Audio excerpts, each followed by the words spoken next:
Uh.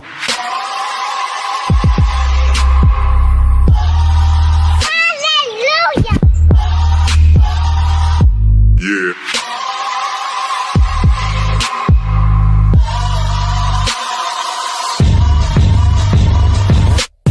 Hallelujah.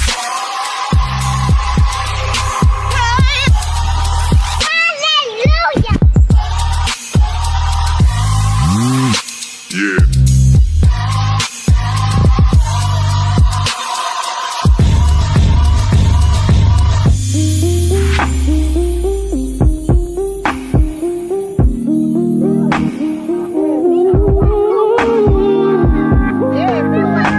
The Purple Rain Podcast, guys. I am your host, as always, Michael Pivia, joined by me, as always, can't forget her, Adriana Arojo. It's been a couple weeks, of course, guys. It's going to be maybe bi-weekly for these shows. It is so dead right now, but March is coming up. The Big 12 tournament for basketball is coming up. But Adriana, it's been a couple of weeks since we last spoke. How are things? Pretty good. I mean, so far going good. Don't have school tomorrow. Classes were already canceled, so I mean that's always nice. We'll get into it in a little bit, but not feeling too great as of right now. I'm not gonna lie. Man, I'm happy for you. No school, but yet I still have to go to work.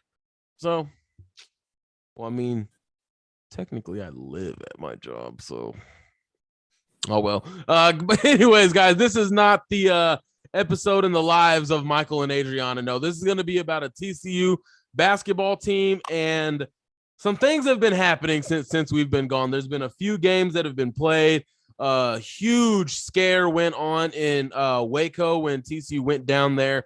Gave him a good fight. Ultimately came up short. Eddie Lampkin did look like, I honestly thought, the worst, Adriana. Honestly, at first, when I first saw him go down, non-contact knee injuries always scare you, but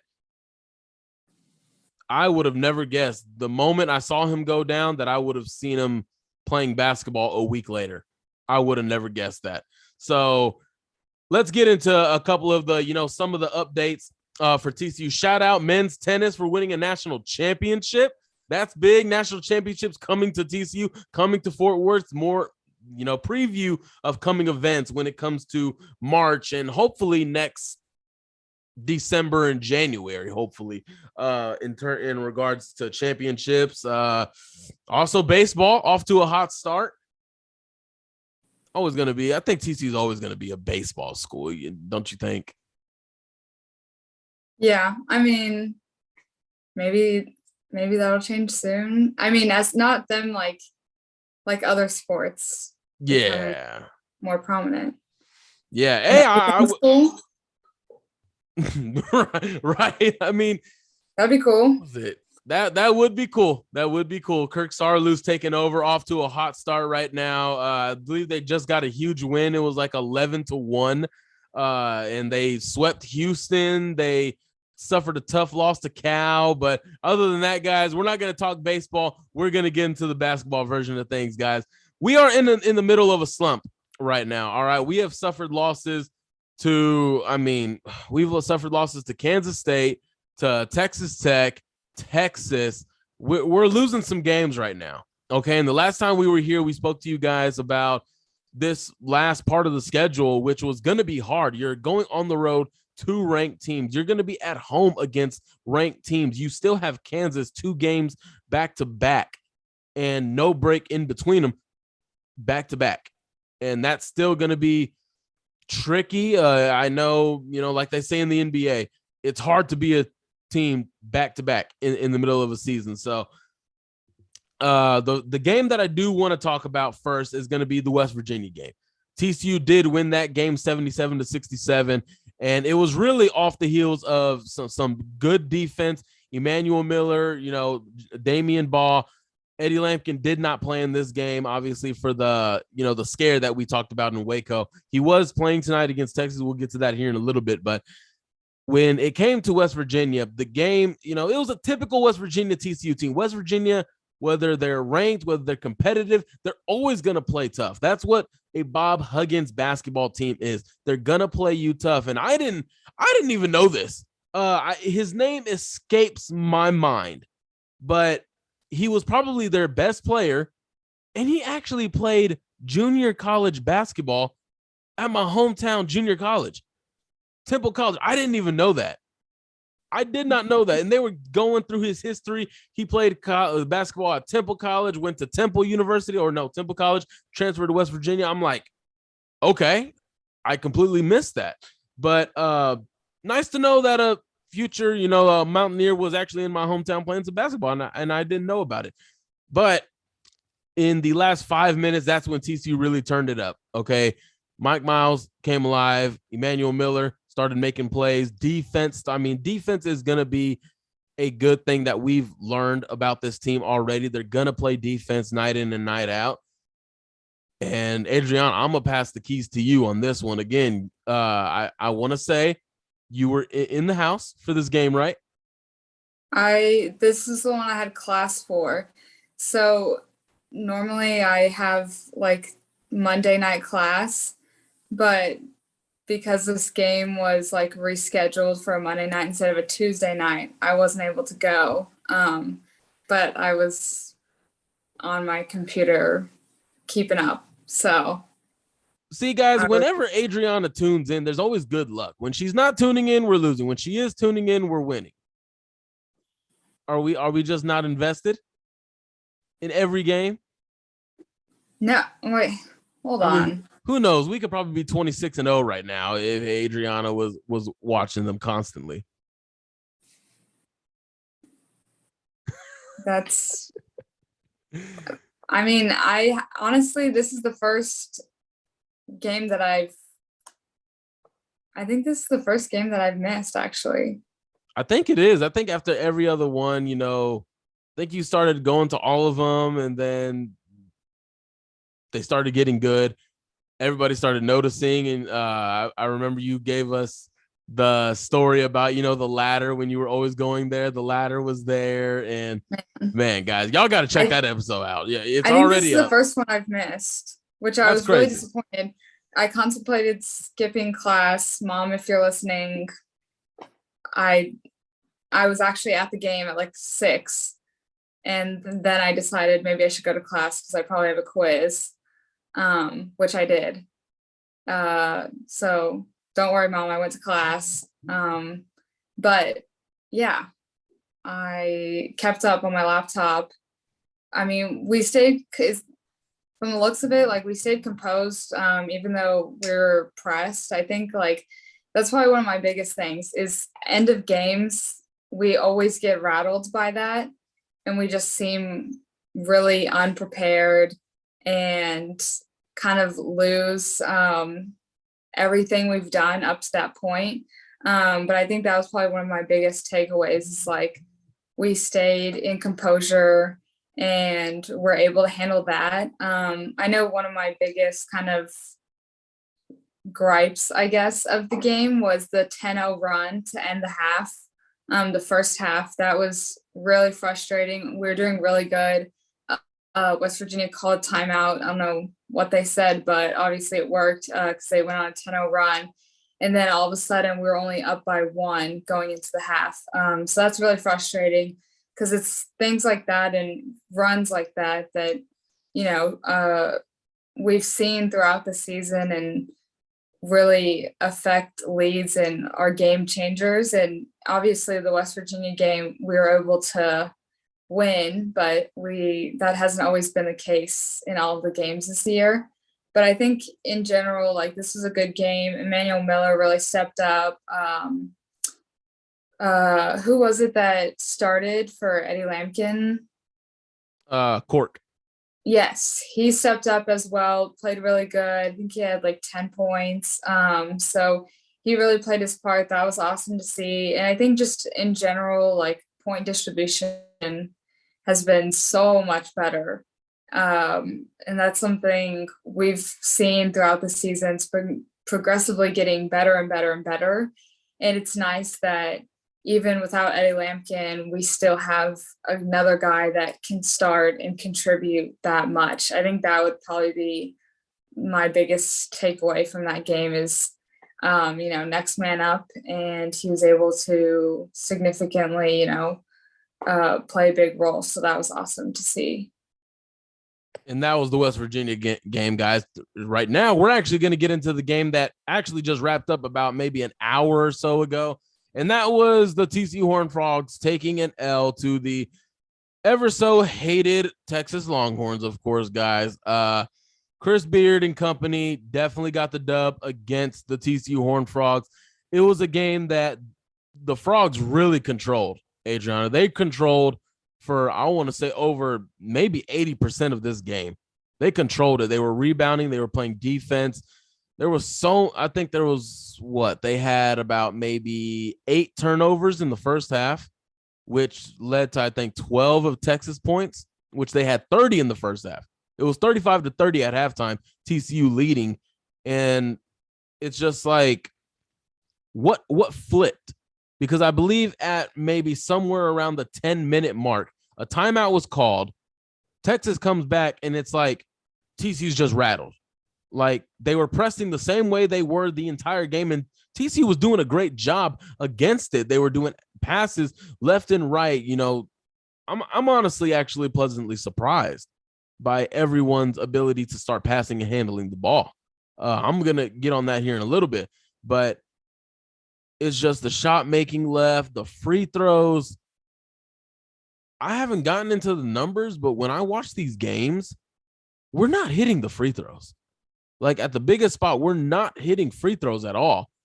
I just wonder if we're like an average to below average free throw shooting team. I mean, against West Virginia, Mike Miles stepped up to the line trying to extend the lead. He did it. He missed the free throws. I'm like, what is going on here? Micah Peavy tonight missed 2 straight free throws. Like, okay, could have extended the lead. No, we put the Longhorns on the free throw line. I think it was a total of 29 free throw attempts. 29. That is crazy. You're not going to win any games when you go on the road to a ranked opponent and give them 29 freebies. That's just not going to happen. So real quick, Adriana, when it came to, this was the return of Eddie Lampkin. I honestly thought he was going to miss this game. I think everything was lining up for him to play this Saturday when Tech came to town. From what I was told, it was prepared that he would miss tonight and he would play Saturday. They did not expect him to be as bouncy as he was during the pregame warmups. He was moving really good. He was, feeling good. Clearly no wincing, no limping, no hesitation on anything. The return of Eddie Lampkin, did it affect TCU at all? Did it get them better? Because I think Texas really did try to take advantage of the addition of Eddie Lampkin. Yeah, I definitely agree with that. I think as far as they seemed a little less cohesive this game, I would say. And I think that Texas definitely recognized that and was able to take advantage of that. Early on, you could tell that they were not, it seemed like, awake or on the same page. And I know there were a few moments where Eddie just didn't look as he usually does, I guess. And I think as far as rebounding, going after the ball, he missed a few easy passes that could have been easy layups, and things like that. And no knock on him, because that's expected. If you are out for a little bit, and coming off of an injury scare, we don't really know exactly what it was, I don't think. But if you're coming from something like that, it's definitely expected. But I will say that I think that it definitely did affect the team, and there was a little bit of a kind of misstep in weaving him back into the team. But I think as the game progressed, they kind of got on the same page and it went a lot better. But I will say initially it seemed like they were a little rattled, and didn't really know like what was going on. But again, like you said, Texas, they definitely knew that, like Chris Beard, he's a smart coach. So he definitely knew what he was doing in regards to that for sure. Yeah, it felt like the turnovers have been a constant theme all year. We saw it in the first game, and we've been seeing it ever since. Now, I am no basketball guru. I am not into the X's and O's of basketball, but I just think that this team, although I do see talent, it is talented, and I think it's talented enough to get to the dance. But everyone seems, how am I trying to word this in basketball words? It's like they're not playing to their strengths. And I'm not saying this is because of Jamie Dixon. I'm saying this is because this is the roster he has. This is the roster we have. We've seen a mass exodus of TCU basketball in the last 2 years. I mean, transfers coming in and out. These are the players Dixon is given, and he is making the best, and he's doing a damn good job. He is trying to make the best out of these guys. He is putting the ball in non-ball handlers. He is putting responsibilities on guys who probably shouldn't or aren't capable of handling that responsibility. And that, I think that's got a huge part to do with the turnovers. If you're asking me, if I'm a point guard and my attributes are passing and defense, but you're asking me to be a pick and roll, pick and pop shooter and play the guard fives, I'm not going to do that very well. I'm not. And I feel like if we're asking Micah Peavy, if we're asking Emmanuel Miller to dribble the ball, get out to the perimeter, create your own shot, it's not working at all. And that's what leads to, ball handling. How secure are you with the ball? It has a lot to do with the turnovers. And I've seen that. I've picked up on it. And it's like, I think this is going to stay for the rest of the year. I don't think it's changing at all because these are who these players are. But can they can they back off on some turnovers? Definitely. We've seen games, Adriana, where they've not had 20, but they've had 8. They've had 9. They're not going to have just 1. They're not going to have just 2. But can they cut back from the 20, the 18s of turnovers, and can they stick it around 7, 8? Minimize the mistakes and be on your P's and Q's. Yeah, I think in like regards to that, one of the biggest things that I remember like a lot of my coaches like talking about and is that you always want to play like within your skill set. And so it's like, it's kind of like half on the coach and then half on you. So the half on the coach is not giving you, I guess, is like giving you like responsibilities that you can handle as a player and knowing your skill set. And then the half that is on the player is playing within like your skill set. And so it's like when you're on the court, kind of knowing like basically like not trying to do too much with like what you are able to do. I know there's a few players that I've seen that have like tried to do a lot, especially as far as like ball handling, and it's led to quite a few turnovers. And I could definitely tell that there must have been a talk with Coach Dixon or something, because from one game to the next, it's like that whole element was just eliminated. And also like number of shots were down and turnovers were down, and just saw a whole transformation with that particular player from one game to the next. One of my friends that I've gone to a few games with, that's something that we usually talk about. And we were like, they must have had a talk or something, because there's been a huge shift in what that player's role is on the court. And it's like really noticeable. So I think that, like you said already, it's hard for Coach Dixon because he has such, he's had to do a lot with a whole new team and so many exits and enters with the transfer portal and all of these things. So he's had to do, his best with what he has, but then at the same time, it's also on the players to, when they're on the court, to know like what their role is and make those decisions on the court. And definitely, and that if right now we're like talking about negatives, but if there's one positive that I took out of this game and what I'm starting to notice in recent games, and this, of course, this has got to be a credit to Coach Dixon because of his adjustments in the season, is he's kind of putting the passing and the ball handling on the whole team.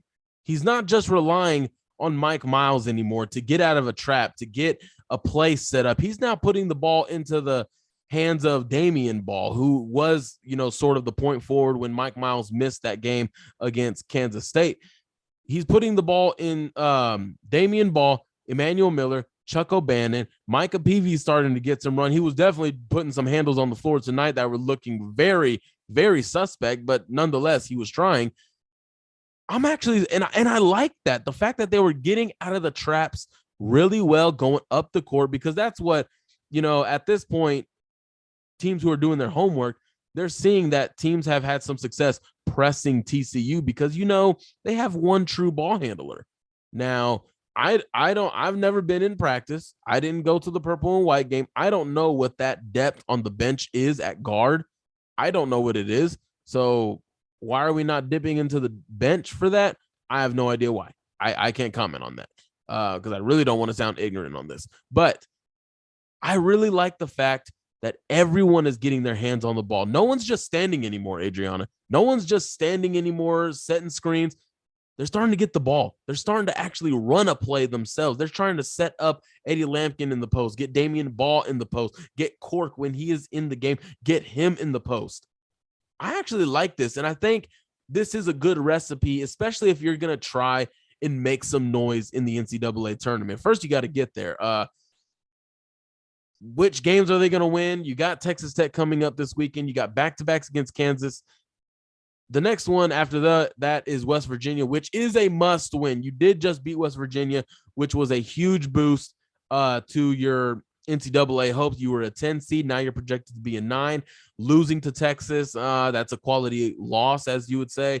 Where would that leave them? You got to get as many wins as you possibly can and then get into the Big 12 tournament, at least get another win. But that is one thing I do want to point out, that I am liking what I'm seeing in regards to getting the load off of Mike Miles, especially if he's dealing with this wrist injury.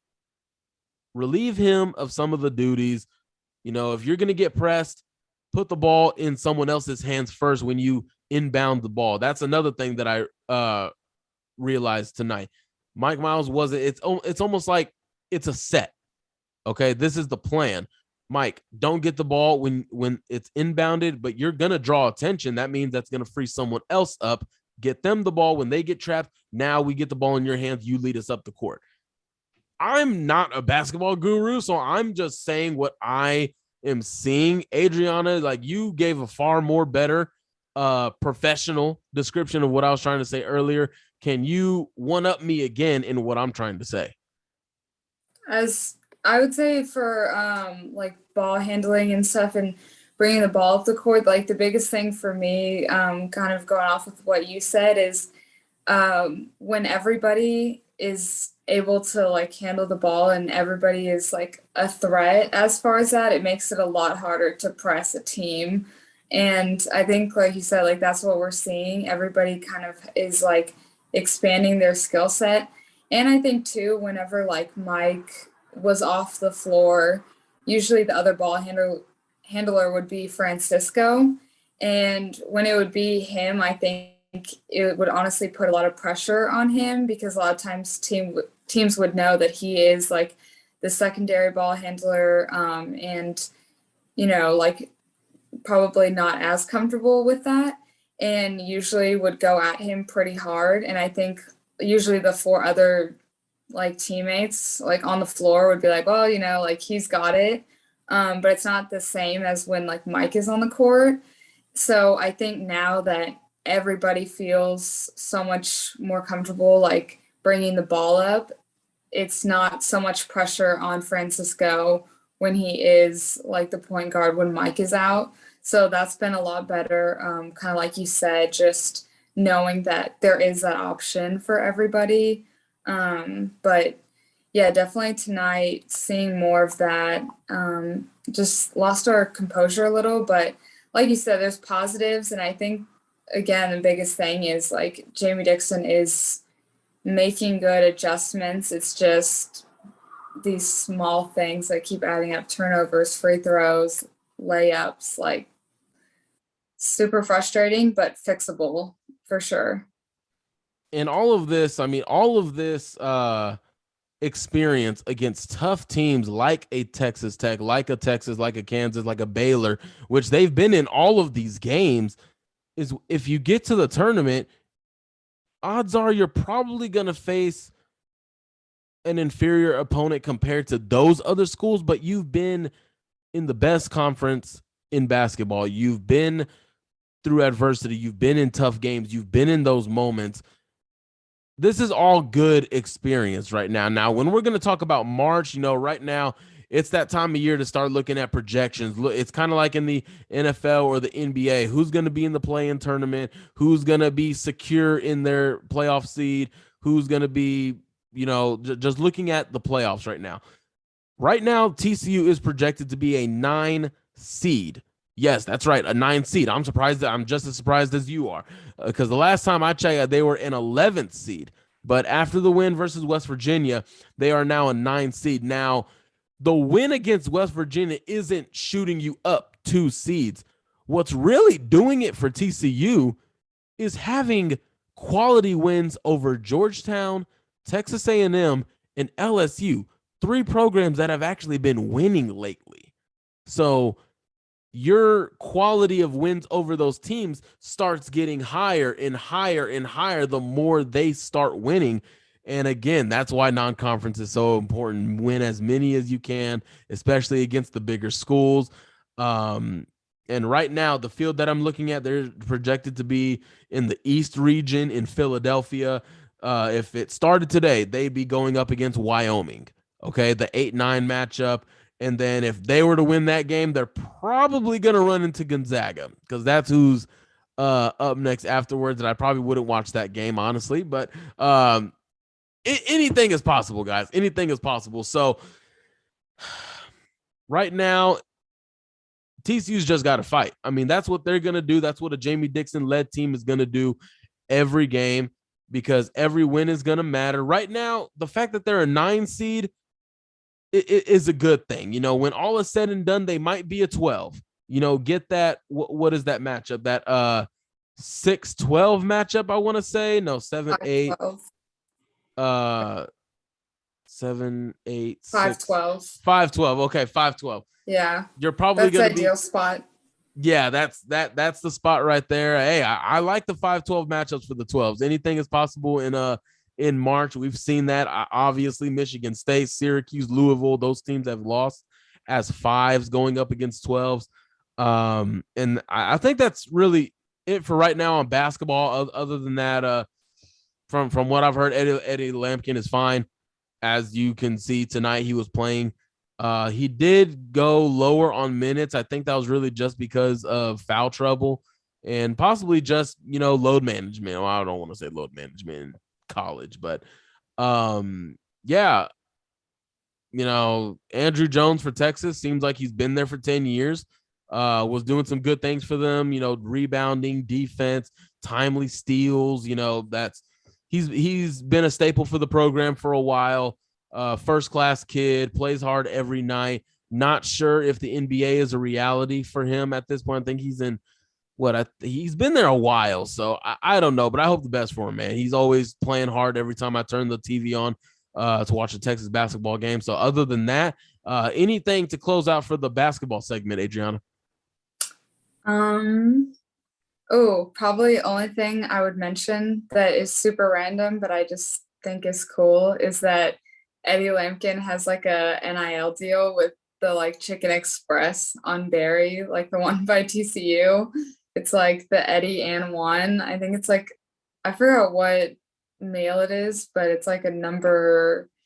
It's one of the meals, and then it comes with an extra one of everything. I don't know. I just thought that was cool. I just wanted to say that. And this is where? It's at the Chicken Express on Barry by TCU. Chicken Express. You know what? Actually, hey. Chicken Express on Barry. Yeah. All right, guys. Saturday, make sure you get to Chicken Express and get your Eddie. What is it again? Lampkin and one? Eddie and one? Okay, all Eddie right. and one. Eddie and one. Make sure you get to Chicken Express. I don't know what their hours are, so get onto Google because I'm not a Chicken Express advertising rep or anything. I did not go to college for that. But make sure you get to Chicken Express before the Texas Tech game and make sure you walk in there with your Chicken Express box, showing support. Now, time to get into some quick football updates. This is really going to be the last segment of the show right now. It's a dead period. Guys are back on campus. Of course, obviously school started back up again. Right now, they're just in the middle of spring or winter workouts, really spring ball. TCU did announce their spring schedule, and their first practice, I want to see, is going to be March 22nd. That is going to be their first spring practice, and then their spring game is going to be April 22nd at 7:00. Now, I'm not going to lie. I actually just might go to this game. What about you? Definitely. I mean, I think it's on a Friday, I think. It's yes. Yeah, definitely. So I'm excited. And I think it's, I don't know, like weird that you can just go to like practice and like watch. Oh my gosh. I'm still like I don't, it's just like hard for me to comprehend. The other day, because I mean, Sonny Dykes goes to a lot of the basketball games, like a lot. They always show him on the screen, and it's like everyone gets so excited. But he, one of the games, like he was, I guess they were introducing him and stuff, and so he had like the microphone, and he was like, anytime you want to like come to practice and watch, like come on down. And I was like, is this a joke? Like, is this just a cruel like prank? right. And I was like, this is so weird, like to hear him like say that. And then they released like the practice schedule, and I don't know, it's just weird because for so long, like you couldn't like do that. So Bruh, they literally odd. arrested a man because he was sneak watching practice. Like, that's the transition we're making. Like, he was literally, some guy was caught. I don't know the streets everywhere because like literally the stadium is in the middle of campus. I think the stadium is right there by the TCU shop, the commons, the dorms, the apartment, whatever the case may be, right there by a neighborhood too. I mean, in that neighborhood actually is some nice people that let people park there. So honestly, that was actually a really good spot. But yeah, some guy was arrested because he was watching with a phone. Like, what? Like, I think it happened. It was in 2016. It happened. That was crazy. But like Adriana said, the practices are going to be open. I'm going to try and make a couple of them. Probably try to talk to a couple of coaches afterwards. Maybe try and get a quote for the show. Anything like that. Still trying to work on that as a credentialed media. Don't think we'll get it this year, but it's looking up in 2023. It's looking up. So another transfer has happened for TCU. Kari Coleman is now out of TCU. He is at Ole Miss. It's already been announced. He already announced it. I think he got a new Twitter and announced it, which is weird to me. But nonetheless, a guy that I thought was going to have a starting role is now off the team. Now, we have seen O'Shawn Mathis leave the team. Now we're seeing Kari Coleman leave the team. This is a big loss. I mean, I'm just gonna call it what it is. It's a big loss. You're losing Speed Rush off the edge. I really don't know what else to say. This isn't the last one we'll see. I've been told of a couple of others that are probably coming. It might even wait until spring ball is over because they still want to get a feel for what their roles are going to be, but I'm not going to say any names right now. But for Kari, I was disappointed when I first heard about it. It was disappointing, but also a little bit understandable. But Kari Willis is now out. How big of a blow is this to the pass rush department for TCU? Yeah, it's pretty big, especially he's going to be a big guy for like experience and just, guiding this group. And, like you mentioned, a lot of our other guys in this area have already left. So it's going to be hard for sure, but I mean, like you said, it's also understandable. I mean, he's joining Zach Evans at Ole Miss, and Ole Miss has just like dominated the transfer portal. So they've done a really good job. Definitely understandable, but yeah, this is pretty big. We are already kind of lacking in defensive end, so definitely hurts. But hopefully, we can figure out something there and get it together. But yeah, this hurts. Understandable, but I really wish he could have stayed for sure.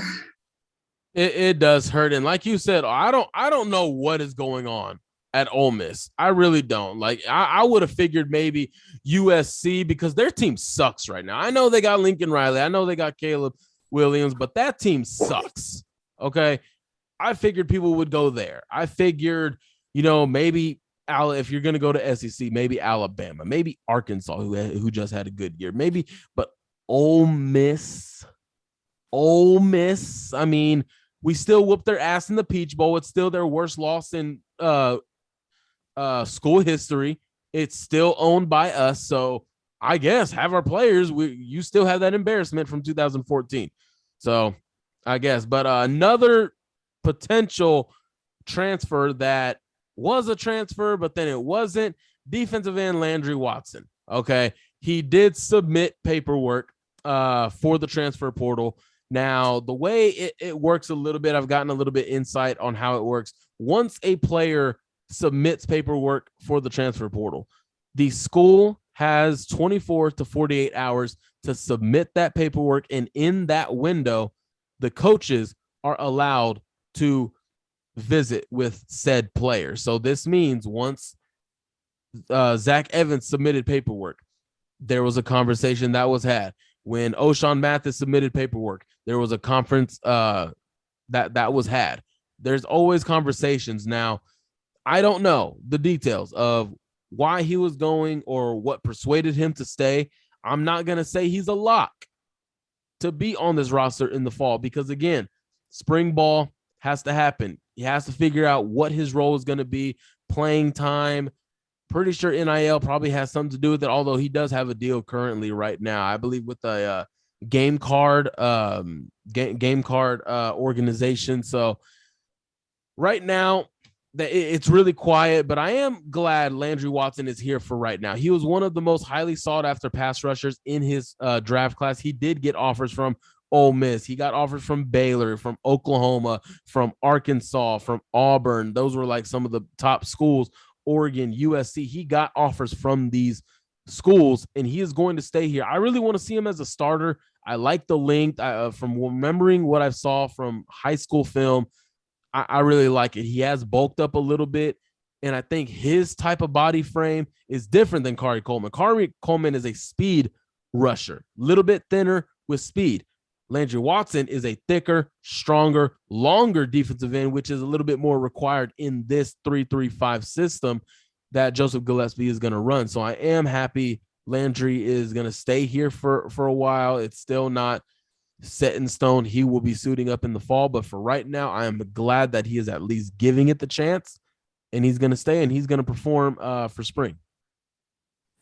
Yeah, I think this conversation, I mean, initially like shows good signs. Obviously, it went well for him to, withdraw all that. So hopefully, everything up until, spring goes well and he decides to stay. But I think the fact that he withdrew it initially is a good sign, and definitely would love for him to stay with the program. I mean, like we talked about earlier, like this position, we need all the guys we can get. And like you said, he has a lot of potential and the build for Joseph Gillespie's like scheme. So I think that would work out really well. And I would love to see what he's able to do, especially in that spring game. I think he played in one game this past season, but Against Duquesne. yeah. So the potential's there. Love to see what he can do, but with all the departures too, like he'll most likely get that chance as well. So well, I mean, with Kari Coleman gone, I think the starting job is his right now. Honestly, I mean, Dylan Horton and Landry Watson manning the two ends, and then the nose tackle. That's really just going to be up for grabs. I mean, that is up for grabs. I have no idea who's going to be in it. I've seen a couple of people talk to me about who the starting middle linebacker could be, and they're talking about Johnny Hodges. I almost wanted to reach through my phone and slap them, because don't ever tell me Johnny Hodges is going to be a starting linebacker on this defense when we have Jamoy Hodge, D. Winters, Marcel Brooks, and just to name a few. So I don't want to hear anything about Johnny Hodges coming over from Navy. Don't disrespect me like that, or any other TCU fan. And another thing that I also want to say that kind of impacted all this, I'm not sure if you've been living under a rock, or it was a little bit quiet, even though I was so upset about this. There was a change to the defensive line coach for TCU. Originally, it was Chidera, who came over from SMU with Sonny Dykes, and he was offered the linebacker's job at Georgia, and he ends up leaving to go to that job. So, and they hired DeMarcus Walker.